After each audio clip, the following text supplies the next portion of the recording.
It's my pleasure to welcome you to the Clark Howard Show. Our mission is to serve you and empower you so you make better financial decisions in your life. Tomorrow is tax day, and I have some info for you, whether you filed or not. Also, something I find horrible is happening to bank customers. Their accounts are being closed down with no warning and no reason given. I'm going to tell you about it, what you need to know. You can't prevent it, but you can eliminate a lot of the harm to you if you know what to do. So, tomorrow, if you have not filed your return, and unfortunately I'm having to file an extension this year, but that still means I have to pay a guesstimate of what additional I may owe the IRS. But what happens if the problem tomorrow is you're prepared to file your return and you owe money and you can't pay it? Okay, so we got to talk this through, because what most people do is if they hit tax day and they don't have the money, they just don't file. Okay, so this is a terrible decision for this reason. The IRS has one penalty for failure to file. Huge. They have another penalty for failure to pay. Tiny, relatively. In fact, the interest you have to pay the IRS is generally significantly lower than if you pulled a credit card out of your wallet and borrowed money from the credit card company to pay what you owe the IRS. So what you should do tomorrow is go ahead and file your return. If you got no money, file the return and you'll have a balance due. If you have some money but not what you owe, file the return, pay what you can, and you can propose to the IRS your own payment plan. Pretty much as long as you can pay what you owe in a year, it's a slam dunk that you're fine with that payment plan. Truth is, the IRS is so understaffed that it may take them a year to even respond to your payment plan. That's why any payment plan that's a year long, you're fine. And again, the interest you're charged is relatively low because the IRS wants you to pay, and the formula used to charge you interest is actually pretty favorable. So, know the one thing not to do is not file. Very important. Now, whether you filed or not, I want you to know that people are getting ripped off all across America by people pretending to be from the IRS. And let me tell you, the IRS is not picking up the phone and calling you and say, hey, I'm so-and-so from the IRS, and you owe us this money right now, and if you don't pay us right now, we're going to eat you up, or sending you an email like that, or text, or anything like that. And the IRS wants you to know they're not exactly jumping on the phone or texting you or emailing. They're not doing those things with any threats against you or anything like that. Those are scammers impersonating the IRS. And over again, people are getting ripped off for big money, fearful of the IRS and the threats that the crooks are making, the con artists are making. Please be very aware of that.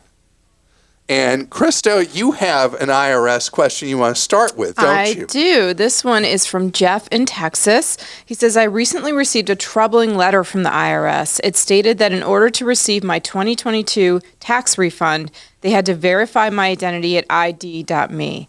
A picture of my driver's license, front and back, and a selfie would be required. I complied. The IRS owes me $5.5K. It turned out that the selfie was actually a biometric facial scan. I'm really worried that ID.me or the IRS could use my facial scan in nefarious ways. Also, ID.me or the IRS could be hacked and my identity stolen. I filed my taxes for the first week in February. The letter said that an additional 9 weeks is required before I receive my refund. I'm sorry, but this is a bridge too far. Do you think the IRS has overstepped its authority? I do. Are there other ways to identify someone other than a biometric scan? I quickly adjusted my W-4. I will never receive a refund again. Okay, so, you're feeding right into something, two aspects here. First, the refund thing. Getting a big refund is a detriment, not a benefit from the IRS. It means you made an interest-free loan to the government, and as you discovered in your case, you're being held hostage to get your own refund, your own money that you overpaid through withholding over the prior year back. So the whole ID.me began because of the enormous problem of tax ID identity fraud, where people were filing returns as if they were someone else, putting in all kinds of false information, and then the refund was going to the wrong person. So that crime has declined significantly because of ID.me. And that's why they use this verification process. So it's because of a prior wave of identity theft that was causing huge hassles for people. I mean, people were waiting more than a year in many cases to clear it up and get their actual refund back. So we're trading one issue for another. The ID.me is so that the IRS knows as well as they can that you are who you say you are, and they're not sending the money to a crook. For whatever reason, there was some anomaly involving you that made them worried, their analytical tools worried that maybe you weren't you. And so that's why you have this extreme invasion of privacy that you're facing with the scans and the information you had to supply. Sharon in Missouri says, on a recent episode of Clark Stinks, you talked about the dangers of writing checks. I own a small business and my supplier charges 4% for the use of a credit card to pay invoices. How do you suggest I pay this supplier since the 4% these days really eats into profits? That is a wonderful question. So the easy answer is available to you from where you have your business checking account is electronic bill pay. If you pay electronically, a business paying other businesses, the payments almost always will be electronic instead of a paper check. There will be rare circumstances where who you're paying won't be set up to receive payments electronically, but you eliminate the check fraud problems, and you eliminate problems where a check gets lost in the mail or somebody says you didn't send it on time or anything like that. With the electronic bill pay, which is normally free, you'd have to be with a really terrible financial institution that would charge you for electronic bill pay. You have clear electronic proof that a payment was made. The payments are made almost always perfectly, and you eliminate the problem with check fraud. And Kyle in Georgia says, my retired mother is thinking about buying an EV eligible for the credit. Would it be a good idea for her to take money out of her 401k to create a tax liability so that she can claim the full tax credit and then reinvest the money? Wow, that's a complicated way to get to using the tax credit. So there's another complicated way people have been doing it, and that is there's a loophole in the EV tax credit where if you lease a vehicle, and leasing's not something I normally recommend, but if you lease a vehicle, then the credit ends up being made available to the manufacturer and you get the full benefit of it. Either trying to create taxable income that would make you eligible for the credit, because you have to have tax you owe in order to be able to claim the credit. To do that and create that tax liability in the 401k, that is an option, but it may also trigger more tax on if your mom is receiving Social Security. Taking a distribution she really doesn't need from the 401k may in fact cause a tax problem for her. And so you're trying to get a benefit. If the goal is really to get the EV tax credit, that thing I normally tell people not to do, a lease, may actually be the better option in this case. All right, and this is from Ginger in Missouri. She says, I met with my retirement plan advisor yesterday, and he has never heard of Clark Howard. I couldn't believe it. I encouraged him to check you out, and I sent him a link to your podcast. My question is, how can I let this person be in charge of my money when he has never heard of you? Well, that's not a standard that really matters in terms of the person who's handling your finances and investing. You know, there are so many people who have voices out there in media, podcasting, and the rest. And I'm just one person. The only research I ever saw was several years ago that roughly 25% of Americans knew who I was. And so that means the other 75% who don't know, that doesn't mean that they're not qualified to do whatever they do for a living. The key with somebody who's handling your investments is that individual operating as a fiduciary? If they signed a legally binding fiduciary agreement with you, meaning that they're doing what's best for you, do they listen to you? Are they doing things other than saying, well, you should be invested in this, that, and the other? Are they thinking about your overall picture? What are your goals in life? What do you want to have happen with your money at the time you pass away? Who do you want to receive it? Is your will up to date? These are the things that should be in your will. If you're dealing with somebody who's just transactional, just talking about, well, you should be in this investment, you should be in that one, the other one, that's not somebody who's truly a financial planner, a financial advisor, doing the role that I expect of them. The fact they don't know who I am, well. You know, I think we need to come up with a name, though, for people who listen to the podcast or watch the podcast regularly, don't you think? Like the Clarkies. Clark Squad. Clark I'm thinking Squad? the Clark Squad. You remember the Clark Squad. What do you think about that? Well, you know, I've always said Team Clark. You don't like Team Clark? I like Team Clark, too, yeah. Okay. All right. Well, maybe we Write to us. Tell us what you think. Suggestions Yeah. from listeners and viewers what we should call it. But anyway, just because somebody doesn't know who I am doesn't in any way disqualify them for what they do. In fact, this individual may listen to me now that you've introduced me, and they may hate me. That's fine. I'll tell you what you're going to hate. It's some of the really stinky practices from banks that are reemerging pretty strongly as the banks get worried about the economy. I got to tell you how it could affect you big time. The banking industry is going through another one of its troubled phases. And we've seen that with the run on some of the regional banks, and now businesses finding they're having a tougher time borrowing money from banks they've had a long-term relationship with. I mean, it is a difficult time to be a business or consumer customer of banks, because with banks, it's like whatever the policy is at that second, that's what matters, and your history with them is not really relevant so often with banks. Bigger the bank, the more true what I'm saying is. The smaller the bank, the less true what I'm saying is. But there's been a wave of problems. I had one just, I think, 2 weeks ago on the podcast. We had somebody with this problem where banks out of nowhere are shutting down people's accounts and not even telling them.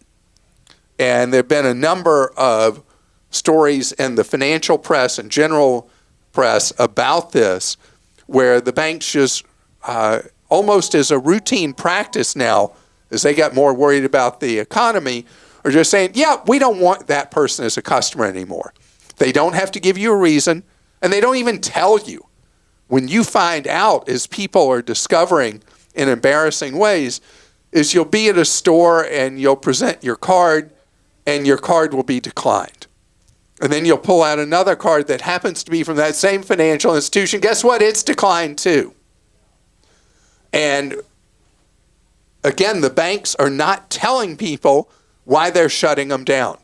But the worst part is they're shutting down their checking accounts too. And so there you are, not able to write checks or make payments if you need to people, and you don't have your credit anymore. This is a terrible problem. At the very least, banks should have to give you some period of warning before they shut you down. The banks have been able to convince the regulators not to require any notice because they don't want people to then, if they're worried about them, to run up a bunch of charges or write a bunch of checks that end up being no good. So they do this in secrecy, and you find out in a most embarrassing way. And so this brings us back to my Noah's Ark rule. Okay, if you have 2 credit cards, where are those 2 cards supposed to be from? 2 different financial institutions. It's so common today that because a small number of banks have become so huge in the credit card business that people will have multiples of cards from the same issuer. Could be Chase, could be Citi, could be American Express. Those are the 3 bigs. Could be Capital One that's kind of right behind those 3. And so if you have multiples from them and they decide you're no good anymore, and they don't shut down just 1 card or 2 or 3, they shut them all down that you have with that financial institution. And then you got no credit. That's why you always want to have at least 2 banking relationships. By banking, it could be an online bank, credit union, traditional bank. You could have a credit card from Fidelity Investments or Schwab. So there are a number of things you can do to diversify.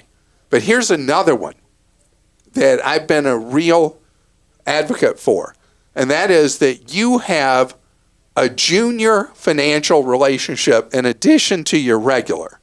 So let's say your bank says, you're out of here. Well, you also have that account over at a credit union, or you may have an account with an online bank. Or you may have an account with Schwab or Fidelity that's a account that you can add check writing to or have check writing with it. You want to have that second relationship because you may be really happy and may want to be married to the financial institution you're with till death do us part. But they don't feel that way. And you could have been with them. I think about how many times somebody will write something into me about how they've been a loyal customer of this bank for 25 years, and just like that, they turn the relationship to dust. Know that the loyalty with banks goes only one way. They don't care about you as a person or a business, period, if you're with a larger financial institution. That's the way it is. And that's why you have to know that going in and have that second relationship that preferably is with a credit union. And one thing interesting right now, there was a story I saw recently about how credit union lending is an all-time high, is people are realizing something that's been true forever, and that's that loans offered by credit unions almost always are vastly superior to loans offered by a bank. Because who owns the credit union? You do. Who owns the bank? Stockholders. The stockholders have to get their profit. And that's why a credit union that is there by and for its members is going to offer better terms day in and day out, not 100% of the time, but almost always, to its member than a bank will to its borrower.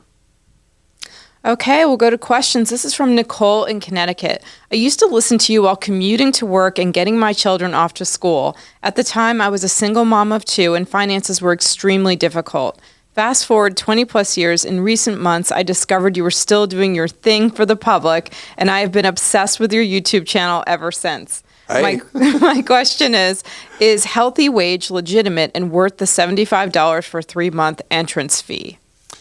So this is something we talked about first 4 years ago, 5 years ago. Yeah, we have. And then it's kind of gone quiet. We've got a write-up at Clark.com, We don't have a full review. We have a list of different apps that you can use to make money. But I did look at mymoneyblog.com, and they did a thorough review of this. And there's another app. These are weight loss bet. You sort of make bets that you hope will pay off for losing weight. These are behavioral economist kind of things that that people who have things that they know they should do, like be a saver, and now there are particularly credit unions in certain states that are allowed under state law to have like sweepstakes, that if you open a savings account and contribute to it regularly, that you're entered into a sweepstakes and you may win money. And then there's weight loss things. There's a weight loss thing that's a sweepstakes kind of opportunity, but you have to pay to play. Yeah. So there's another one they reviewed also called Diet Bet. So so that was mymoneyblog.com, again, just to give them credit for this. But the healthy wage one, you have to want to lose at least 10% of your body weight. You have to verify your weight at the beginning and the end, and you may be asked to do check-ins, and that would be a video plus taking pictures that you have to upload, and you have to get it verified by either like a pharmacy or a gym or a Weight Watchers meeting. And you decide how much money you're willing to bet, and depends on how much weight you want to lose. You have to spend at least, I forgot what it was. We were looking at it. Was it $300 or $500 over the bet period? Like you say, I want to lose 20 pounds over the next 9 months. And so you're going to be paying every month on your credit card. You're going to see the charge. And then at the end, if you don't do your weigh-in, they don't remind you and upload everything, and you haven't met it, they keep all your money. But if you've met it, then you make some money. And you do get a 1099 for the difference between everything you paid in and then what you end up with at the end. And then the other one, Diet Bet, and there's so many others too, but Diet Bet, you join like pools of people, and there's like, if you want to lose less weight than 10% of your body weight, you can join like a 4% pool, and then you pay in like $35 for one I just saw. And it lasts over 4 weeks to lose 4% of your body weight. And the pool is like, it works out that you get $35 back, but some people, like a couple random people, get it doubled. So it's sort of like these gimmicky things to incentivize people. But you're having to pay to play, which Yes. is the big question mark. Right. And what if they go out of business or something? Right. By the way, I just had my physical at my primary care doctor, and he told me he wants me to lose 16 pounds. I feel like I'd be a stick if I lost 16 more pounds. He wants me at 155 pounds. Okay. That sounds a little thin to me. Yeah, I don't know. That's between you and your doctor, but you can maybe make some money if you want to try one of these. Okay, this one's from Guy in Georgia. What is the cheapest way to replace a key fob that has been lost? Well, I have some experience with this. Me too. And I have bought replacement keys on eBay. And then, what brand of car did you say? This one's a Toyota. All right. So with Toyota, there are a lot of independent shops for Toyota, and you want to see what you're going to be charged to program the fob once you buy one from someone on eBay. And so you want to see what a Toyota dealer would charge you to program the fob and what you might pay in an independent Toyota shop. And that's how it works for any brand. Interestingly enough, I assume there are others like Tesla where you can program your own. If you buy a key online, you can program it yourself for free. I did it at a locksmith too, and I know battery stores sometimes have them. The Chain Batteries Plus has them. I don't know how expensive they are. Key stock? They sell them, and they will. Okay, that's a great idea to compare what they are on eBay versus an independent retailer. Do they also program it, or they just sell the? No, they program it. That's great. So. That's why we're a team here. You got to beat the system.